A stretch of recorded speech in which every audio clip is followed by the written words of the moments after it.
অনেক নতুনদের সাথে কাজ করার আপনার সুযোগ হয়েছে, অনেক নতুনদের সাথে আপনি কাজ করছেনও। সবাই আসলে প্রশ্নের উত্তর দিতে চায়ও না, বাট এই নতুনদের মধ্যে আপনার কাছে সম্ভাবনাময় কাদেরকে মনে হয়েছে, বা সম্ভাবনা কাদের আছে আমি বেশি? আমার তো অনেক লম্বা ক্যারিয়ার, তো তো সেখানে ধরেন আজকের তারিন, শ্রাবন্তী, ছন্দা, বন্যা মির্জা, এদের কথা বলছি। এরা কিন্তু প্রত্যেকে আমার, সুমাইয়া, শিমু, এরা কিন্তু জীবনের প্রথম নাটকটি আমার সঙ্গে করেছে। এবং আস্তে আস্তে কিন্তু এই কথাটা কেন বলছি, যে আমাদের সময় যারা প্রতিষ্ঠিত ছিল তারা অনেকে কিন্তু নতুনদের সাথে কাজ করতে আগ্রহ বোধ করতো না।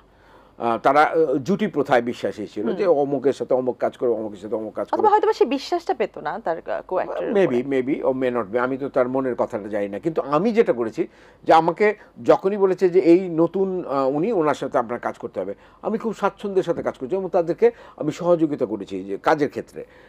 এবং আজকে তারা প্রত্যেকে প্রতিষ্ঠিত, অনেকে করছে, অনেকে করছে এর না। মধ্যে একটা প্রশ্ন জানতে চাই, এটার জন্য প্লিজ আমাকে বকা দিবেন না। সেটা হচ্ছে যে অনেকে বলেন, আমি আসলে নাম মেনশন করব না, সেটা হচ্ছে শহীদুজ্জামান সেলিম সবসময় খুব গুরুগম্ভীর এবং খুব সিরিয়াস মুড নিয়ে সেটে থাকেন, এবং সে কাজের ব্যাপারে আসলে কোনো কম্প্রোমাইজ বা কোয়ালিটি ব্যাপারে সে কম্প্রোমাইজ করেন না। সো এমন কি কখনো হয়েছে আপনার কোনো সহকর্মী অথবা জুনিয়র কোনো আর্টিস্ট আপনার কাছ থেকে বেশ বকা খেয়েছে এবং সেটে কেঁদেছে? অনেক অনেক অনেক অনেক খেয়েছে। কিন্তু বকার কারণটা কি? ধরেন আমার কাজ কি? আমার কাজ হচ্ছে ওখানে অভিনয় করা।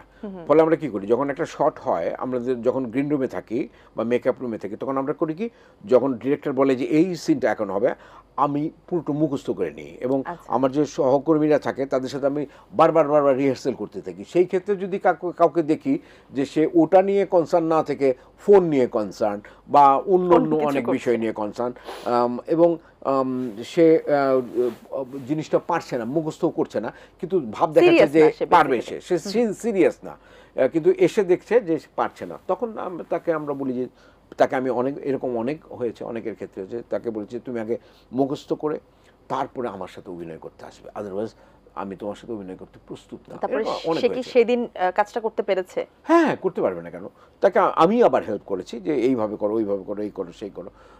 এরকম না যে তাকে আমি ডিমোরালাইজ করার জন্য করেছি, আমি তার বেটারমেন্টের জন্য করেছি। You have to do this way.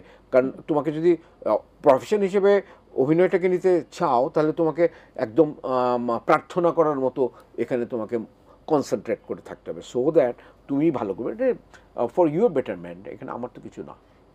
আচ্ছা, তো তারপর আমরা কথা বলছিলাম আমাদের ইন্ডাস্ট্রি নিয়ে, নতুন কাদের কাজ আপনার ভালো লাগে এবং কারা কারা আসলে সম্ভাবনা। অনেকের কাজই ভালো লাগে। এখন নতুন বলতে আপনি কাদেরকে মিন করছেন? একদম কাদেরকে? একদম নতুন যারা এখন, যেমন এখন তো অনেকে কাজ করছেন, তানজিন তিশা আছেন। হ্যাঁ, ও তো পূর্ণ হয়ে গেছে।